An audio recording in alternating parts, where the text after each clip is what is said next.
Ce matin, j'ai choisi de vous entretenir autour de la réalité que nous vivons actuellement dans ce temps de crise et j'ai intitulé cette courte dévotion « Comment prendre soin de son équilibre mental pendant ce temps de crise ». Il me semble que nous en avons tous besoin et j'espère que ces quelques mots pourront aider chacun d'entre nous à rester en équilibre, à rester en contact avec son Dieu pendant des temps aussi particuliers. Permettez que je puisse prier avant que nous puissions aller plus loin dans ce moment de partage. Seigneur, viens toi-même parler à nos cœurs, nous apporter les réponses que nous cherchons, sachant que tu es Dieu et qu'il n'y en a pas d'autre.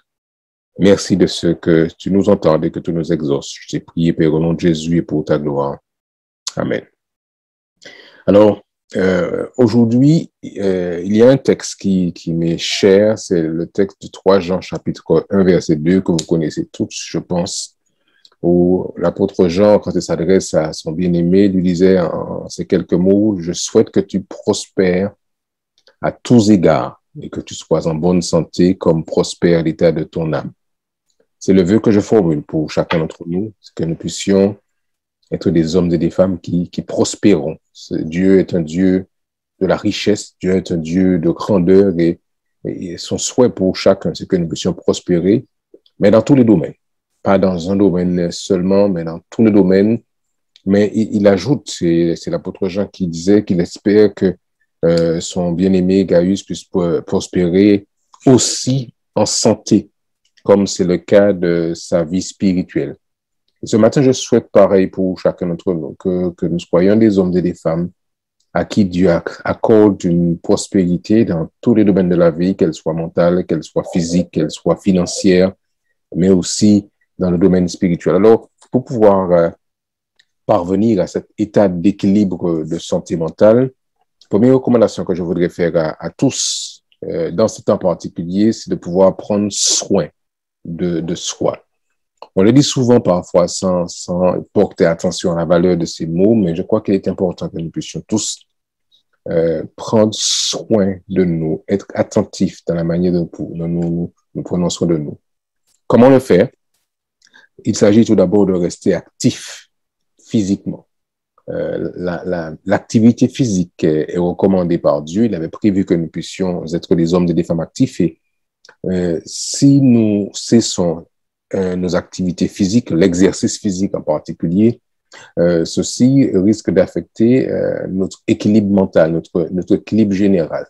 Donc, je recommande à tous, malgré une vie trépidante, malgré un temps de stress, de s'organiser de manière concrète pour rester actif.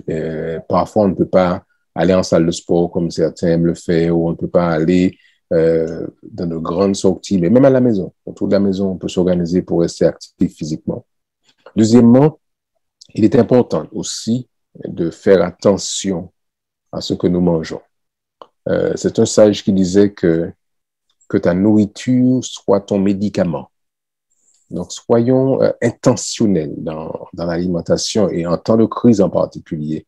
Il nous faut faire très, très attention à ce que nous mangeons. J'allais presque dire même comment nous mangeons. Ceci contribuera à nous permettre d'avoir un corps qui est en bonne santé parce qu'il est bien alimenté, parce qu'il est bien nourri, parce que nous savons comment et qu'est-ce que nous mangeons, qu'est-ce que nous mettons dans notre assiette. Ensuite, par rapport à la prise de soin de chacun d'entre nous, il est recommandé d'éviter l'alcool, le tabac et les drogues. Parfois, en temps de stress, certaines personnes retombent sur les vieilles habitudes. Par exemple, certaines personnes en temps de stress vont s'adonner à la consommation du café, par exemple. C'est un stimulant qu'on prend pour pouvoir nous booster. Mais ceci va affaiblir notre système immunitaire. Donc, il est recommandé d'éviter l'usage de l'alcool, le tabac, et puis toute drogue. Il y a parfois certaines personnes qui, pour des raisons particulières, ont dû utiliser certains médicaments avec de fortes doses et parfois on se retrouve accro à ces différents éléments. Donc, évitons par la grâce de Dieu de faire la consommation d'alcool, de tabac et de drogue. Il est aussi recommandé de pouvoir se détendre et de prendre soin de sa santé. C'est-à-dire que euh, notre corps a besoin de l'entretien régulier. Il ne faut pas hésiter à consulter son médecin quand on a une situation qui ne paraît pas habituelle et avoir dans la journée un moment de détente. Ça peut être un peu de musique, ça peut être un instant quand vous vous installez sur le porche à regarder le voisinage ou vous faites un peu de peinture, mais quelque chose qui va vous apporter une détente profonde dans le train-train de la vie quotidienne. Et puis, euh, il faut dormir, dormir suffisamment. Le temps de sommeil est un temps de renouvellement, un temps de ressourcement où l'Éternel nous permet de pouvoir régénérer nos batteries. Donc, demandons à Dieu la grâce de pouvoir dormir et prenons ce temps, balisons cet espace où nous pouvons nous renouveler nos batteries au travail du sommeil. Donc, prenons soin de nous. Deuxièmement, il faut prendre soin de notre esprit et de notre âme. Si on prend soin du corps, de l'enveloppe, de la structure physique, il est aussi fondamental de pouvoir prendre soin de notre esprit et de notre âme, c'est-à-dire l'élément spirituel qui nous anime. Et pour ce faire, il faut mettre en place une routine équilibrée. Vous savez, nous sommes des êtres d'habitude et c'est important que dans cette routine, nous ayons une place pour le divin, pour le spirituel. Chacun a son rythme de travail, mais je crois qu'il est important dans ce calendrier régulier d'avoir ce temps de connexion avec le divin par un moment de méditation le matin, par un moment de partage autour de la parole du Seigneur, par un moment où vous allez écouter des musiques sacrées qui sauront alimenter votre âme. Mais c'est très important de mettre cette routine. Et puis, aujourd'hui, il y a tellement d'informations qui circulent et nous sommes souvent bombardés et surchargés de messages au travers des médias. Dans ces temps de crise en particulier, il est recommandé de pouvoir limiter l'exposition aux médias. Alors, c'est vrai que nous sommes ce matin sur aux médias, alors avec le zoom de trop regarde sur YouTube, mais il faut limiter au mieux notre exposition aux médias parce que ce sont des médias qui sont très addictifs et nous pouvons nous retrouver accros à l'utilisation de ces différents médias. Donc, soyons assez intelligents dans la gestion de notre temps. Beaucoup, par exemple, travaillent avec l'ordinateur comme outil de travail. Donc, nous avons très souvent de nombreuses heures devant les écrans, qu'ils soient petit écran, la télévision, que ce soit le téléphone, que ce soit l'ordinateur. Mais sachons être intelligents dans la gestion de notre temps devant ces outils. Et puis, restons actifs intellectuellement. Il faut stimuler son intellect.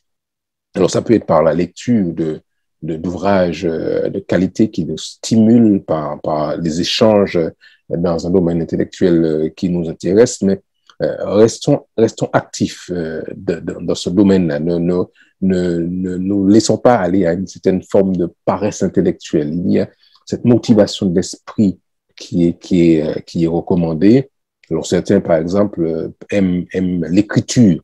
D'autres vont s'engager dans d'autres activités de partage intellectuel, mais restons actifs intellectuellement, de telle sorte que notre esprit soit constamment stimulé. Et puis, apprenons à cultiver des pensées positives. C'est vrai que le temps de crise que nous vivons est un temps tellement complexe que nous pouvons nous retrouver à broyer du noir. Quand on considère le temps dans lequel nous sommes, tout semble gris, tout semble noir. C'est beaucoup de violence, qu'elle soit physique, verbale ou autre forme de violence.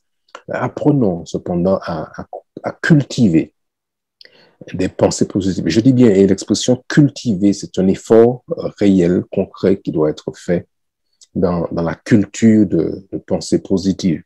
Et puis, tout naturellement, passer du temps avec Dieu, régulièrement. Un temps de qualité avec Dieu, pas sous une contrainte, mais un temps qui aura été choisi où nous nous exposons au rayon divin Alors aussi vrai qu'il est nécessaire que nous soyons exposés aux rayons du soleil qui renouvellent notre charge de vitamine D. Il est important que nous puissions aussi passer du temps avec Dieu et qu'il saura irradier notre cœur au travers de sa parole. Et puis un élément qui est important par rapport à l'équilibre de nos individus, il s'agit pour nous de rester connectés avec les autres. Malgré la pandémie, ce n'est pas le moment de pouvoir se retrouver en isolement. Donc, ne soyons pas isolés, restons connectés. Ça peut être une connexion avec un voisin que nous saluons de temps en temps, avec un enfant, avec un parent, avec quelqu'un, mais ne nous renfermons pas sur nous-mêmes malgré ce temps de pandémie. Et puis, soyons utiles à quelqu'un de manière intentionnelle.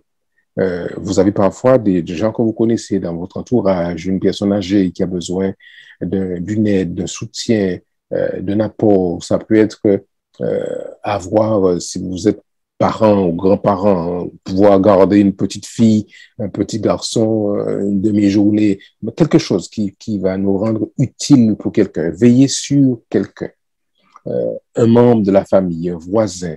Mais ça, c'est quelque chose qui peut paraître tellement simple, mais soyons intentionnels dans cette démarche. Prendre le pain pour quelqu'un qui ne peut pas sortir, ça peut être simple, mais c'est un geste qui vous garde connecté avec quelqu'un. Veillez sur une personne qui en a besoin, un membre de la famille, un voisin, un membre de l'Église. Soyons des hommes et des femmes qui soient très, très impliqués dans l'entraide. Et puis, maintenez des liens de manière délibérée.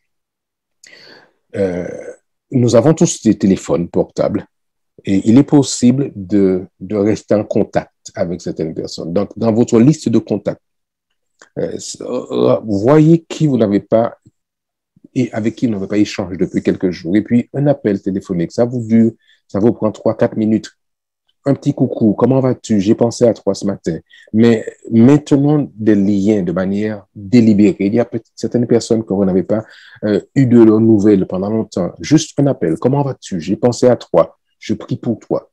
Maintenons des liens. Et certaines familles se disloquent, explosent. Et on perd certains liens d'amitié, certains liens fraternels qui existaient. Il est recommandé que nous puissions tous, je crois, chers amis, faire en sorte que nous puissions maintenir des liens dans une démarche qui soit, je dis bien, délibérée, intentionnelle. Ellen White disait dans le livre Initié de la guérison qu'il y a une science du christianisme. Et cette science, il faut la développer. Voici comment cette citation se lit. Il est une science du christianisme qui doit être maîtrisée. Une science beaucoup plus profonde, beaucoup plus vaste, beaucoup plus noble que toutes les sciences humaines.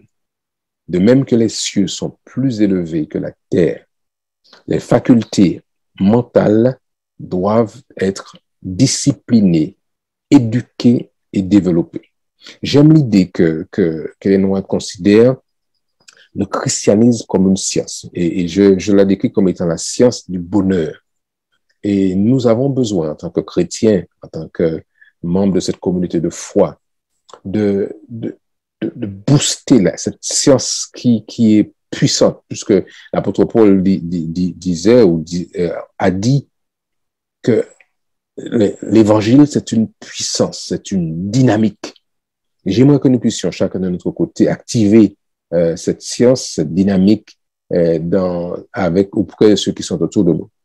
Et puis, j'aimerais ajouter, quant à cet intérêt pour nous de développer une attitude d'équilibre, qu'il faut être attentif aux signaux. Vous savez, notre corps nous donne souvent des signaux qui peuvent passer inaperçus. Mais soyons attentifs à ce que dit le corps. Le corps nous dit parfois que nous sommes fatigués. Il nous dit que nous sommes stressés. Il nous dit parfois qu'il nous faut ralentir. Il nous donne des signaux. Et très souvent, nous sommes tellement pressés, tellement occupés que nous ne portons pas, que nous ne prêtons pas attention à ces signes. Et quand la maladie finalement nous arrête, nous sommes surpris, alors que ça fait longtemps que le corps nous avait déjà donné un signal. Quand apparaissent des éléments de stress, des éléments de difficulté, au lieu de se renfermer sur soi, parlons à quelqu'un. Ayez autour de vous des personnes avec qui vous avez suffisamment confiance pour pouvoir échanger, pour dire quelque chose. Quand il y a des situations qui sont complexes, on ne sait pas souvent vers qui se tourner. Ça peut être un conjoint, ça peut être un voisin, ça peut être un frère à l'église, ça peut être un collègue de travail. Mais recherchons de l'aide quand c'est nécessaire. Personne n'est un surhomme. Et nous avons tous besoin, à un moment ou à un autre, d'une parole, d'une petite tape sur l'épaule. Recherchez de l'aide. Ne vous renfermez pas, ne nous renfermons pas sur nous-mêmes, surtout dans ces temps de crise. Et puis, accordez-vous à vous-même et aux autres le droit d'être fatigué, d'être triste ou même d'être en colère. Vous savez, la vie n'est pas simple. Nous sommes dans un monde difficile, dans un monde de grande tension. Et ça peut arriver que vous soyez fatigué. Et vous avez donc le droit de dire à quelqu'un, écoute, je suis fatigué aujourd'hui, je ne suis pas en forme. Vous avez par rapport à la perte d'un être cher, par rapport à un souci quelconque, cette réalité de tristesse n'est pas un péché en soi. Donc, il est important que nous puissions reconnaître que nous ne soyons pas en forme aujourd'hui, que nous ne soyons pas en bonne santé, que nous soyons inquiets pour de vraies raisons et accorder aussi aux autres le droit d'être triste, de n'être pas content de la violence, de situations qui ne sont pas respectables. Et en tant que chrétien, en tant qu'homme de Dieu, en tant qu'enfant de Dieu, accordons-nous ce droit, mais accordons aussi à quelqu'un d'autre, aux autres, de pouvoir passer par des moments de réaction viscérale par rapport à la violence et soyons donc respectueux de l'autre et de nous-mêmes dans ces moments particuliers. Pleurer si c'est nécessaire.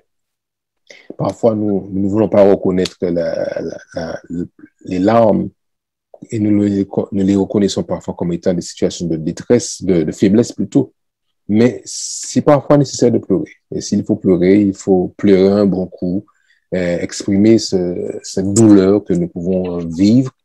Mais ensuite, il faut se relever. On ne va pas rester dans une posture de pleurs de manière éternelle. On pleure, on verse des larmes. Mais ensuite, je crois qu'il est nécessaire de s'essuyer les yeux, de pouvoir se nettoyer derrière si nous sommes tombés par terre et nous relever et demander à Dieu la force de continuer à avancer. Et puis, j'aimerais, en terminant, nous inviter à connaître nos chiffres. Les Anglais disent « know your numbers ». Connaître nos chiffres, nos chiffres favoris. Par exemple, il faut avoir un texte favori, le texte que vous aimez, le texte qui vous encourage, que vous répétez, parce que ce texte vous a fait du bien. Et c'est bien de pouvoir être prompt à le partager sans difficulté. Vous savez, mon texte favori, c'est le texte que je trouve dans Jérémie, où je dis, car je connais les projets que j'ai formés pour vous, projets de paix et non de malheur, afin de vous donner un avenir et de l'expérience. Chacun a son texte favori. Donc, connaissez votre texte biblique favori, chérissez-le et soyez prompt à le partager avec quelqu'un qui serait en difficulté.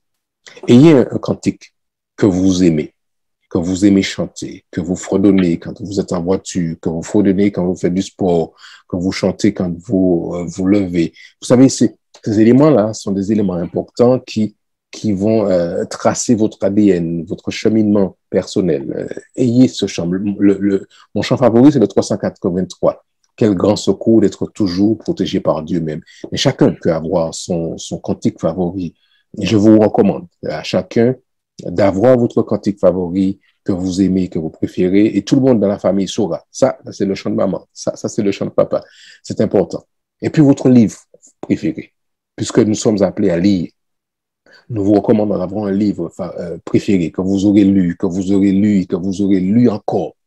Ayez votre livre préféré Dans la Bible, vous avez parfois des gens qui aiment des livres, certains aiment Matthieu, certains aiment Ecclésiaste. Moi, mon livre favori, c'est le livre des Proverbes. Et votre livre favori, mais un livre autre que la Bible que vous aimez lire, que vous avez lu et que vous avez lu à plusieurs reprises. Et continuez à entretenir ces éléments qui nous aident à avancer. Et puis, dans les numéros d'urgence qu'il nous faut connaître, ça c'est une évidence. Le numéro de votre médecin, vous le connaissez, vous l'avez. Quand il faut l'appeler, il n'y a pas d'hésitation à pouvoir être en contact avec ce praticien qui vous accompagne par rapport à la santé. Le numéro de votre pasteur ou de votre ancienne église. On a toujours besoin de soutien spirituel. Donc, votre pasteur, votre ancienne église, votre frère qui chemine avec vous, ayez ces chiffres, ces numéros. Et puis, le numéro d'un ami proche. Il faut tout savoir, un ami proche. Personne n'est seul. Nous ne sommes pas... John Doe disait que aucun homme est une île. Donc, il est important que vous ayez quelqu'un à qui vous pouvez vous confier en cas de difficulté, en cas de moment de tristesse, en cas de moment de crise, que vous pouvez appeler et cet ami va décocher parce que vous savez que ça, c'est votre frère, votre sœur qui chemine avec vous. Et puis, je voudrais partager avec vous quelques textes avant de terminer. Le texte de Proverbes, chapitre 4, verset 23. Garde ton cœur plus que toute autre chose, car de lui viennent les sources de la vie. Le sage nous invite à protéger. Alors, quand il parle du cœur, il ne parle pas du muscle, il parle du cœur de l'âme. Et il nous faut prendre soin de notre âme, de notre cœur spirituel.